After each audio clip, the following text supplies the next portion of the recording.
Alright, so in the previous video I spoke about value, but I didn't say much about what you can do to identify your value. Now let me help you. You can only have value in the area that you are gifted in, because value is based on what you can do above average. There is no value in anything that is average. That's why people don't follow average people. And that explains why people don't follow you. Because all that you offer is what everyone else can offer. And there's nothing that is above average that you put on the table. Now, because of that, now you have to go back and ask yourself, what can I do that is above average? And here's what you can do. First, go and study you.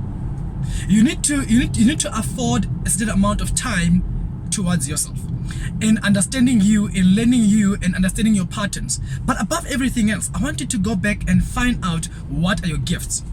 How can I identify my gifts? Because this is a question that you might actually live and die without ever getting an answer to. How do I identify my gifts? Just in case my gifts are not obvious. I mean, if someone was born to sing, most likely they can find out that they can sing at a much earlier stage of their lives. But when it comes to things like being a good speaker, being a good teacher, being a strategist as a gift, those things can be hidden for a long time. But now, how do you identify your gift? Let me help you.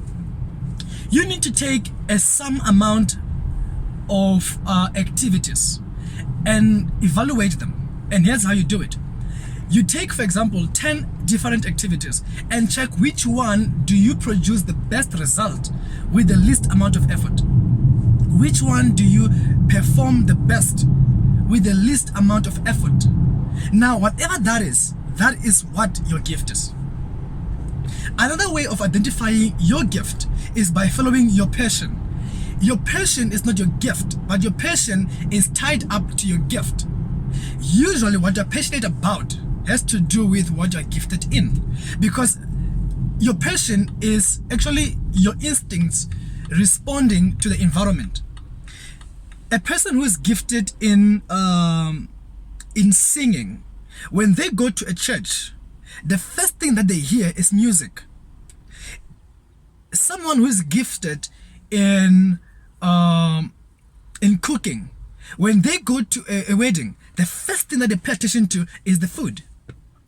If someone is gifted in decoration, the first thing that they are attracted to when they get to a wedding venue is how everything looks.